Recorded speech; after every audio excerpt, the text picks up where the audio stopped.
Assalamualaikum warahmatullahi wabarakatuh. Selamat malam dok dan teman-teman. Izin merepresentasikan mengenai tugas farmakologi yaitu bentuk sediaan obat. Pertama, pemilihan bentuk sediaan obat. Pemilihan bentuk sediaan obat ini berfungsi untuk memudahkan penggunaan obat, menghilangkan rasa dan bau yang tidak sedap, menjaga stabilitas obat, dan menjaga efek optimal obat. Yang pertama, memudahkan penggunaan. Pemilihan bentuk sediaan obat memperhatikan kenyamanan dalam pemberian obat. Contohnya adalah pemberian obat sirup pada anak-anak dan suppositoria pada pasien yang kesulitan menelan atau tidak sadar. Lalu, rasa dan bau obat. Pemilihan bentuk sediaan obat berfungsi untuk menutupi rasa pahit, asin, atau bau suatu obat. Contohnya adalah pemilihan obat dengan bentuk kapsul, tablet salut, dan sirup rasa buah.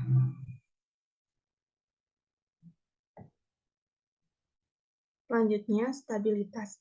Pemilihan bentuk sediaan obat berfungsi untuk obat yang sensitif terhadap lingkungan. Hal ini berfungsi untuk perlindungan obat dari pengaruh destruktif oksigen atau kelembapan udara. Contohnya tablet salut dan sil ampul. Lalu yang kedua berfungsi untuk perlindungan obat dari pengaruh destruktif asam lambung setelah pemberian oral. Contohnya tablet salut enterik. Yang terakhir, untuk menjaga efek optimal obat. Pemilihan bentuk sediaan obat berfungsi untuk memberikan kerja obat yang optimal baik lokal maupun sistemik, memberikan aksi obat yang diperpanjang melalui mekanisme pelepasan terkontrol. Contohnya adalah pembelian tablet pelepasan terkontrol dan kapsul.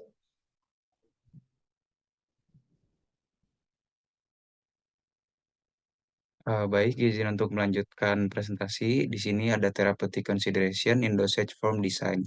Jadi ini merupakan pertimbangan dalam pemberian dosis obat. Jadi ini sangat penting dilakukan untuk memastikan bahwa obat-obatan efektif, aman, dan nyaman digunakan oleh pasien. Pertimbangan ini melibatkan pemahaman menyeluruh tentang sifat obat, penyakit yang akan ditangani, dan juga karakteristik pasien. Nah, di sini ada pertimbangan yang pertama, yaitu nature of disease or illness, atau asal dari suatu penyakit.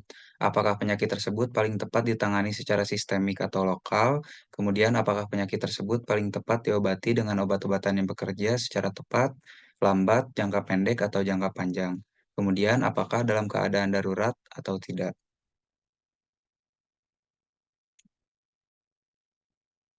Selanjutnya ada age of the patient. Jadi umur pasien juga merupakan pertimbangan dalam pemberian dosis obat.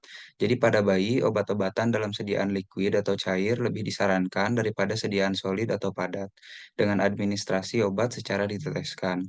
Kemudian pada anak-anak, karena biasanya terdapat kesulitan menelan obat dalam sediaan padat, maka dibuat sediaan cair berupa sirup dan juga obat tablet kunyah. Sedangkan pada dewasa, obat yang biasa digunakan yaitu sediaan padat. Nah, baik, selanjutnya izin melanjutkan, Dok dan teman-teman. Saya Citania Permana Putri dengan NPM 0036. Di sini saya akan menjelaskan mengenai klasifikasi sediaan obat. Yang pertama di sini ada sediaan obat padat. Obat padat ini contohnya ada Pulvis, Pulveras, tablet, tablet salut, tablet lepas lambat, tablet efervescent, tablet sublingual, tablet kunyah, tablet hisap, kapsul, tablet vaginal, pil, suppositoria, ovula, dan implan.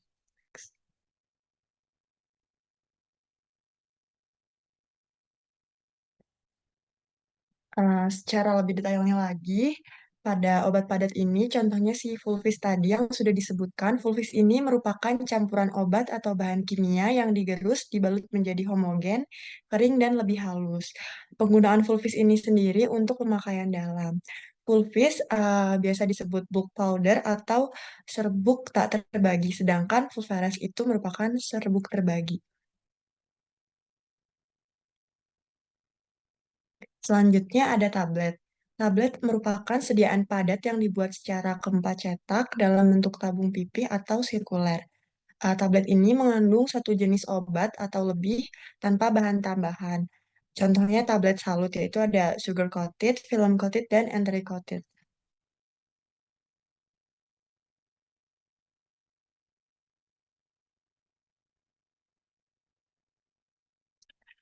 Selanjutnya ada tablet lepas lambat. Tablet ini merupakan tablet yang dibuat sedemikian rupa untuk melepaskan obatnya secara perlahan-lahan, sehingga zat aktif akan tersedia selama jangka waktu tertentu setelah obat diberikan. Umumnya tablet ini dikenal sebagai tablet yang kerjanya controlled release, delay release, sustained action, prolonged release, time release, and slow release. Contohnya ada Rhinos SR, Alfilretard, dan Provence SCR.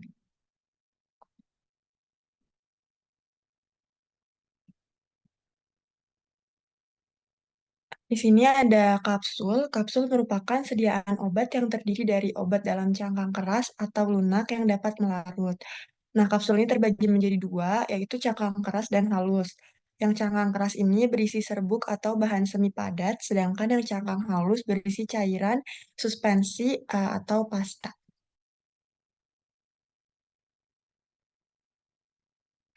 Selanjutnya ada pil. Pil merupakan bahan sediaan berupa massa bulat mengandung satu atau lebih bahan obat untuk pemakaian oral. Dan yang terakhir ada suppositoria. Suppositoria ini merupakan bentuk sediaan padat yang digunakan dengan cara dimasukkan melalui lubang celah pada tubuh, umumnya berbentuk torpedo. Jadi dimasukkannya seperti pada anus atau dubur.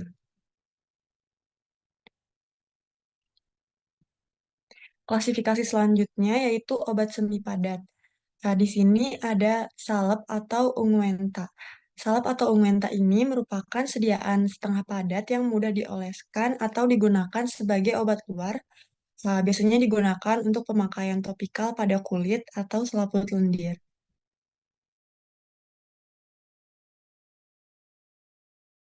Izin melanjutkan, Dok dan teman-teman, saya Elin Loka dengan NPM 0037. Setelah itu ada semi padat, klasifikasi sediaan obat yang semi padat, yaitu krim. Krim itu sediaan setengah padat yang berupa emulsi mengandung satu atau lebih bahan terlarut atau terdispersi dalam bahan dasar yang sesuai. Biasanya krim ini digunakan sebagai emulien atau untuk pemakai luar pada kulit. Contoh krim itu ada counterpane. Untuk klasifikasi selanjutnya, pada semi padat ada gel, yaitu salep pada yang lebih halus, umumnya cair, digunakan pada membran mukosa sebagai pelicin atau dasar salep campuran. Untuk contohnya ada Venosmil gel.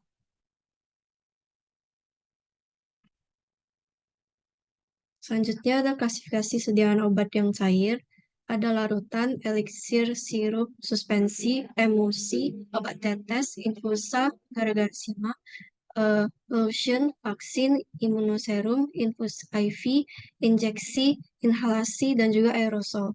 Namun yang lebih sering dipakai di umum ada sirup, gargle, vaksin, dan juga injeksi.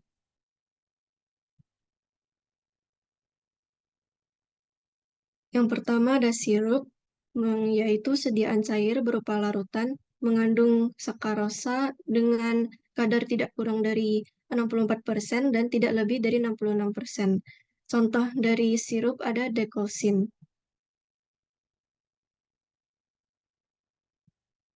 Selanjutnya ada gargle, merupakan sediaan yang berupa larutan untuk pengobatan atau pencegahan infeksi tenggorokan. Biasanya ini merupakan obat kumur. Contohnya ada obat kumur Hexadol.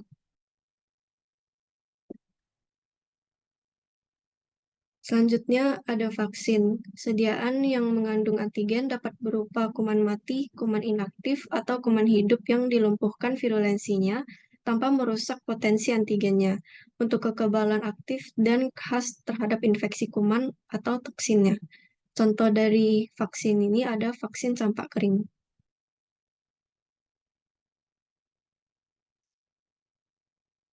Selanjutnya ada injeksi yang merupakan sediaan steril yang disuntikkan dengan cara merobek jaringan ke dalam kulit atau melalui selaput lendir. Contoh dari injeksi ini ada cefotasium. Perkenalkan, nama saya Zafira Lydia dari NPM 38. Di sini saya akan menjelaskan tentang pemilihan rute administrasi obat. Jadi ada beberapa faktor yang mempengaruhi pemilihan rute administrasi obat. Yang pertama ini ada tujuan terapi. Nah, faktor tujuan terapi ini dibagi menjadi efek lokal dan sistemik. Nah, efek lokal ini memberikan pengobatan pada bagian tubuh tertentu yang diberi pengobatan. Sedangkan efek sistemik ini efek obat yang membuat seluruh bagian tubuh terpengaruh karena pemberian obat. Lalu yang kedua ada berdasar pada sifat obat. Nah, obat ini harus dipilih uh, obat yang dipilih itu harus mudah rusak atau inaktif oleh asam lambung dan gastrointestinal tract. Nah, contohnya ada ISDN, insulin, aminofilin, dan amilofilin. Yang ketiga adalah faktor keamanan. Jadi obat harus ditinjau dan dipilih berdasarkan pada ada atau tidak adanya efek samping dari penggunaan obat tersebut. Yang terakhir adalah berdasar pada kondisi pasien. Nah, pemilihan rute administrasi obat ini harus berdasar pada kekooperatifan pasien, bagaimana ekonomi pasien tersebut, kegawat daruratan penggunaan obat tersebut, kenyamanan oral, dan apakah pasien dapat atau tidak menelan obat tersebut. Baik, selanjutnya di sini ada klasifikasi administrasi dari obat, di mana saya akan menjelaskan dari bagian-bagiannya. Yang pertama itu ada enteral route, yang dimana dia memiliki 4 bagian, yaitu ada rute oral, sublingual oral, bukal rute, dan juga rektal rute, di mana masing-masing ini memiliki kelebihan dan kekurangannya. Namun nanti akan dijelaskan di slide berikut oleh teman saya. Selanjutnya ada juga parental rute, dan dia memiliki 4 bagian juga yang termasuk ada intravenous bolus, intravenous infusion, dan intramuskular, serta ada subcutaneous. Selanjutnya juga ada other rute, yaitu dia memiliki 5, di mana other rute ini adalah bagian yang terbanyak dari setiap klasifikasi rute administrasi obat, yaitu ada topical, transdermal, intrasal, dan ocular, serta inhalation. Nah, di mana di sini saya akan jelaskan sedikit. Bagian topical rute ini diaplikasikan pada epitel yang dimana menutupi tubuh, yang dimana tujuannya ini memberikan efek lokal seperti ke kulit dan mukosa. Nah, selanjutnya ada transdermal, di mana transdermal ini diberikan secara tropikal dan menghasilkan efek sistemik. Selanjutnya ada intranasal rute yang digunakan untuk terapi sistemik. Dan juga yang terakhir ada inhalasi rute, yang dimana dia ini digunakan untuk terapi lokal atau sistemik. Jadi intranasal rute ini sama inhalasi rute ini dia hampir sama, namun memiliki contoh obat yang berbeda. Izin dokter dan teman-teman semua, perkenalkan nama saya Almira Sofia Mareva dari NPM 0040, izin menjelaskan tentang rute administrasi obat. Jadi obat ini dapat diberikan melalui usus atau bisa disebut dengan rute enteral atau melalui rute lain yaitu parenteral. Dan rute tersebut akan dipilih berdasarkan sejumlah faktor mengenai sifat kimia obat yang akan mempengaruhi profil ADME, organ target, dan keamanannya. Lalu untuk administrasinya itu dapat melalui oral atau rektal, perkutan, intravenus, intramuskular, intratekal, dan inhalasi. Penyerapan oral dari lambung atau usus setelah obat ditelan ini merupakan cara yang paling nyaman dan dapat diterima. Pertimbangan pentingnya adalah bahwa penyerapan oral ini akan mengantarkan obat langsung ke hati, tempat utama metabolisme obat, dan melalui sirkulasi portal dan melalui sirkulasi portal yang dapat mengakibatkan eliminasi first pass yang substansial. Lalu obat yang diserap dari mulut, sublingual ataupun bukal, dan rektum bagian bawah tidak masuk ke vena portal hepatik, sehingga ini bisa menghindari metabolisme lintas pertama. Pemberian rektal ini cocok untuk beberapa iritasi dan ketika muntah mencegah pengobatan oral. Lalu untuk administrasi perkutan ini obat akan masuk ke dalam kulit lalu memasuki plasma. Untuk administrasi intravenus ini langsung kepada plasma dan bisa dieliminasi melalui kelenjar. Lalu untuk intramuskular ini akan masuk melalui otot dan ke plasma. Lalu untuk administrasi intratekal ini akan masuk ke CSF, lalu ke otak dan ke plasma. Untuk administrasi inhalasi ini akan masuk ke paru-paru, lalu ke plasma dan bisa juga melalui plasenta. Sekian dari saya, terima kasih. Permisi, boleh dilanjutkan slide-nya?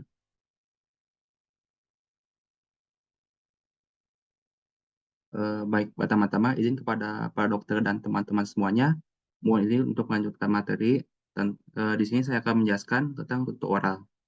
Jadi apa sih rute oral itu? Jadi rute oral ini merupakan rute pemberian untuk obat-obatan yang diadministrasikan melalui berbagai bagian, merupakan rute administrasi obat-obatan yang paling banyak digunakan. Untuk bentuk sediaannya sendiri itu meliputi pulperes, tabel, tablet, kapsul, sirup, eliksir, suspensi, dan juga emulsi. Boleh di next.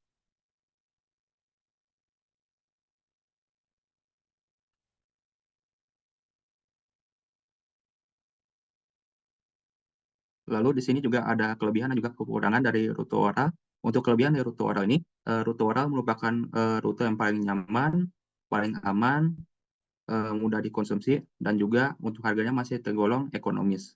Sedangkan untuk kekurangannya, rute oral ini kurang cocok untuk pasien yang sedang dioperasi, pasien yang sedang dalam kondisi tidak sadarkan diri, pasien yang mudah mual, dan juga pasien yang memiliki proses absorpsi usus yang terganggu. Selain itu, rute oral ini juga tidak cocok untuk obat-obatan yang mudah diuraikan oleh asam lambung, seperti penisilin dan juga insulin. Lalu untuk kekurangan yang terakhir dan juga paling signifikan adalah rute oral ini dipengaruhi oleh first-pass metabolism atau elimination, sehingga rute ini memiliki bioavailabilitas yang terbatas. Boleh next.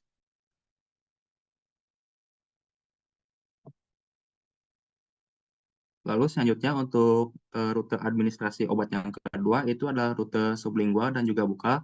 Di sini saya satukan karena kedua rute ini memiliki sebuah kesamaan, yaitu obat diabsorpsi dari mulut dan langsung masuk ke sistem sirkulasi.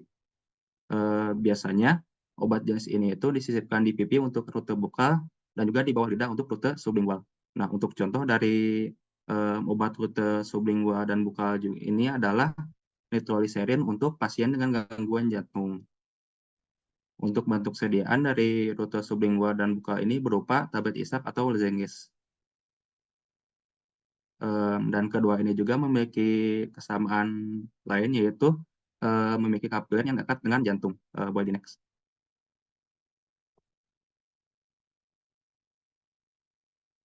Lalu selanjutnya untuk kelebihan dan kekurangan dari rute bukal dan juga sublingual. Untuk kelebihannya, kedua rute ini bisa digunakan untuk pasien yang tidak sadarkan diri karena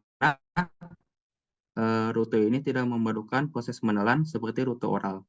Lalu untuk proses absorpsinya juga relatif cepat dan juga tidak melewati first-pass metabolism di lambung dan juga ginjal, sehingga konsentrasinya tidak banyak berkurang. Dan lalu untuk harganya juga masih tergolong ekonomis. Sedangkan untuk kekurangannya, rute sublingual dan bukal ini hanya bisa digunakan untuk dosis kecil. Jadi obat-obatan yang bekerja dengan dosis yang besar itu tidak bisa disediakan dalam bentuk sublingual atau bukal. Lalu juga rute sublingual dan juga bukal ini tidak cocok untuk tidak semua obat yang cocok dengan rute sublingual atau bukal. Terutama untuk obat yang berasa tajam atau merusak lapisan mukosa. Baik, izin dokter dan teman-teman. Sebelumnya perkenalkan, saya Kanita Putri Ananda dan MPM 0042. Izin melanjutkan presentasi mengenai rectal route atau rute rektal. Seperti namanya dapat diketahui bahwa rectal route ini merupakan pemberian obat melalui rektal atau dubur. Nah, keuntungan dari rectal route ini sendiri biasanya bisa digunakan untuk terapi lokal maupun sistemik. Lalu pemberian obat melalui rute rektal ini diserap terutama ke dalam sirkulasi sistemik dan ada beberapa obat yang masuk ke dalam sirkulasi portal hepatik. Nah, pemberian obat melalui rute rektal ini dapat digunakan untuk obat yang bersifat mengiritasi lambung. Jadi tidak cocok diberikan secara oral seperti indomethacin dan aminofilin. Lalu pemberian obat melalui rute ini juga cocok digunakan untuk pasien yang tidak sadar, mudah muntah dan tidak kooperatif seperti anak kecil yang mengalami epilepsi dan lansia. Lalu untuk kerugian atau kekurangannya, dari rute ini pasien bisa merasa malu atau tidak nyaman karena kan diberikan melalui rute yang termasuk ke dalam area privat. Lalu rectal route ini juga absorpsinya lambat, yaitu 50%, sehingga onset of action-nya juga lambat. Lalu absorpsi yang masuk ke dalam sistem sirkulasi tidak dapat diperkirakan dengan tepat dan berisiko menyebabkan iritasi pada mukosa rektal. Baik, izin melanjutkan. Untuk bentuk sediaan dari obat rektal itu sendiri dapat berupa larutan, ointment, gel, enema, yaitu suppositoria yang tidak padat, dan dapat berupa gel atau solution, dan suppositoria. Nah, untuk suppositoria ini ada yang bersifat lokal, seperti di gambar yang sebelah kanan, itu Dulcolax yang bisa digunakan untuk konstipasi atau kesulitan buang air besar, dan sistemik yaitu ketoprofen yang memiliki efek analgetik kuat, biasanya digunakan untuk orang yang setelah operasi dan belum sadarkan diri sehingga tidak bisa diberikan obat secara oral. Lalu untuk yang enema juga ada yang bersifat lokal, seperti contohnya yang kanan, dan sistemik contohnya yang kiri. Next. Selanjutnya ada rute parenteral atau injeksi. Nah, rute ini merupakan cara pemberian obat langsung ke dalam tubuh melalui media jarum suntik. Obat injeksi dapat diberikan ke berbagai bagian tubuh melalui beberapa bentuk sediaan seperti intraarteri, intravena, intramuskular, intradermal, dan subkutan yang masing-masingnya akan saya jelaskan lebih lanjut di slide selanjutnya. Next.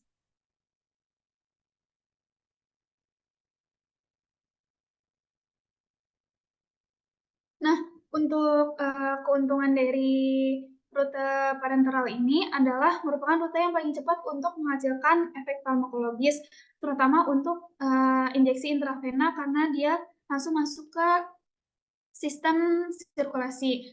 Nah, selain itu, keuntungan dari rute ini adalah untuk menghindari inaktivasi obat oleh asam lambung dan enzim di usus, dan dapat digunakan untuk obat yang diserap dengan buruk atau tidak lengkap dengan rute lain seperti insulin.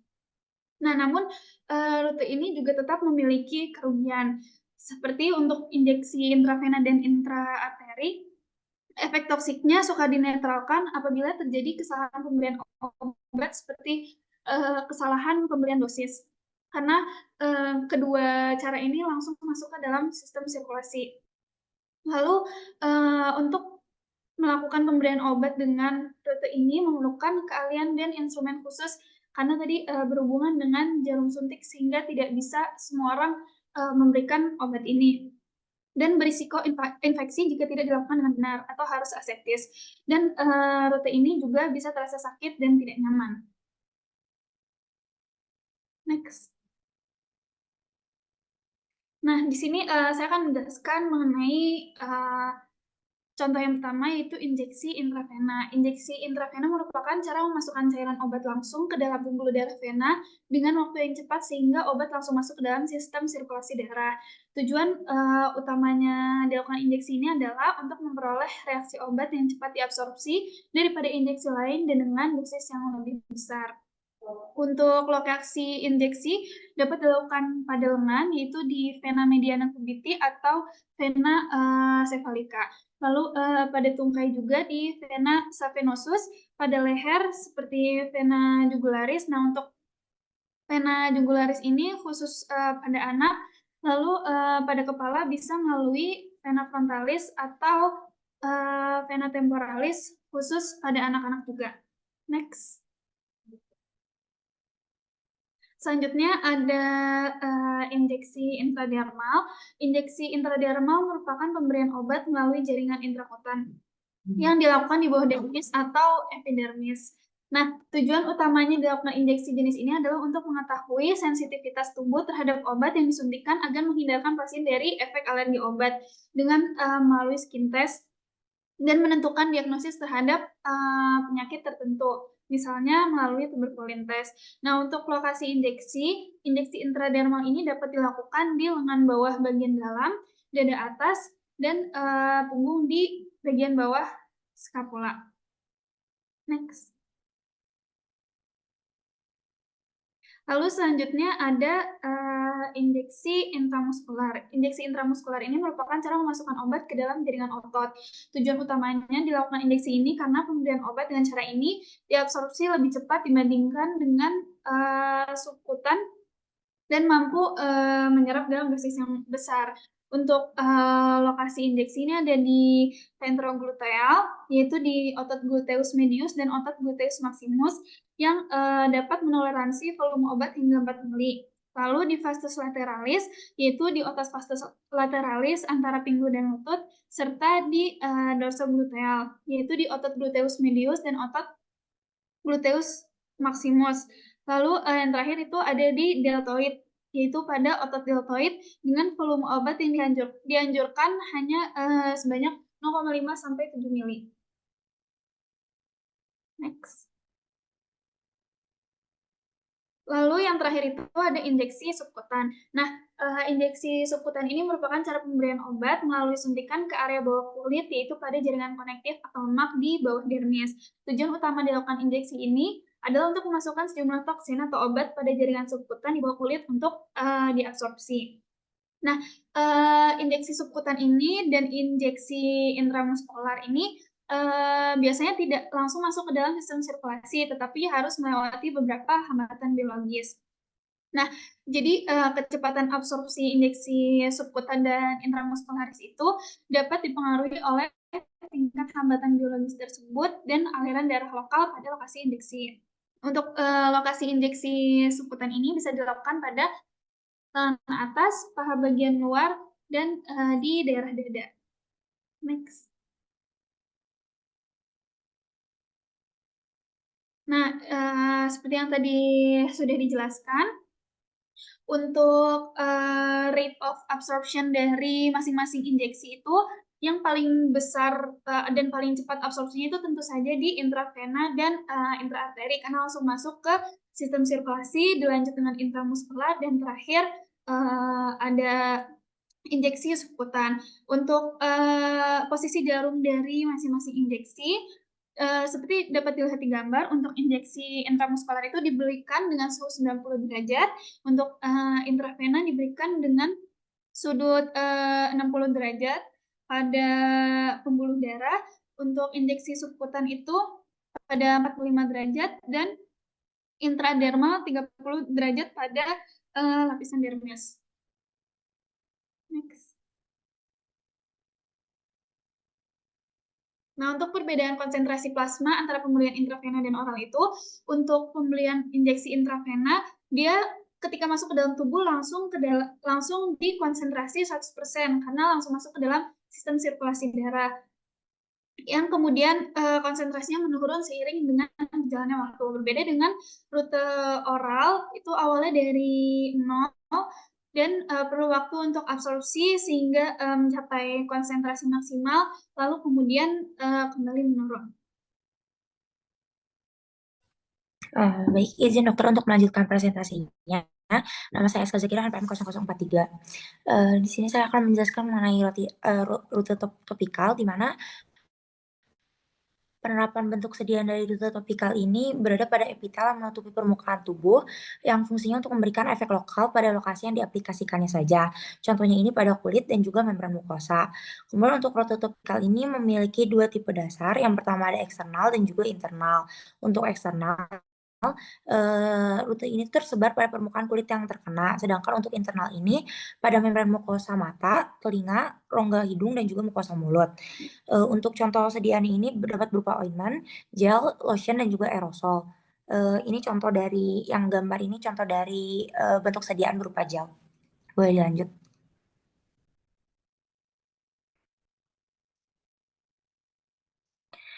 Kemudian untuk rute topikal juga memiliki kelebihan dan kekurangannya sendiri, di mana kelebihan ini pengaplikasiannya yang mudah, kemudian dosisnya ini rendah, dan pemberian obat yang secara kontinu pada tempat tertentu, kemudian tidak melewati first pass metabolisme. Kemudian untuk kekurangannya dapat menyebabkan iritasi kulit atau reaksi alergi. Kemudian pada beberapa obat tidak cocok karena memiliki permeabilitas yang buruk. Selain itu juga terdapat enzim pada epidermis yang dapat mengubah sifat obat. Boleh lanjut. Kemudian untuk rute selanjutnya itu rute transdermal, di mana itu pengaplikasiannya hampir sama kayak sebelumnya, namun memberikan efek yang sistemik. Kemudian obatnya ini dioleskan pada permukaan kulit, kemudian akan diserap perlahan ke dalam sistem sirkulasi. Rute transdermal ini biasanya digunakan untuk obat dengan durasi kerja yang singkat, kemudian cepat dimetabolisme oleh hati, dan juga dapat memberikan konsentrasi obat yang berkelanjutan dalam sistem sirkulasi. Bentuk sedianya itu transdermal patch, seperti yang dilihat pada gambar, di mana kalau dilihat dari miring itu terdapat reservoidnya yang memiliki senyawa aktif. Boleh dilanjut. Nah, ini perbedaan dari rute topikal dan juga transdermal. Kalau topikal itu kan lokal, kalau transdermal itu sistemik karena seperti yang dapat dilihat kalau transdermal itu masuk ke sistem sirkulasi. Terima kasih.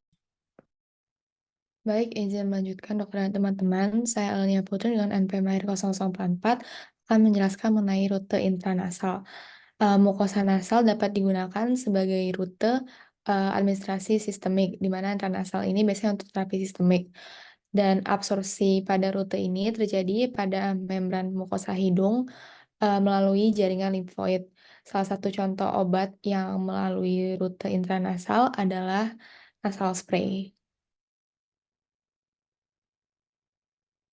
Lalu ada rute inhalasi.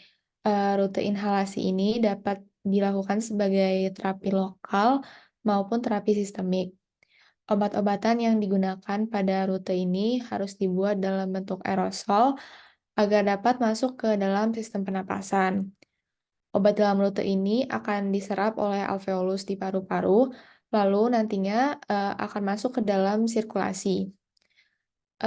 Obat-obat di rute inhalasi ini tidak mengalami fast metabolism, di mana rute ini langsung masuk ke dalam sistem sirkulasi. Contoh obat dengan tujuan lokal dari rute ini merupakan obat-obatan asma dan juga pada tujuan sistemik, salah satu contoh obatnya adalah obat anestesi umum.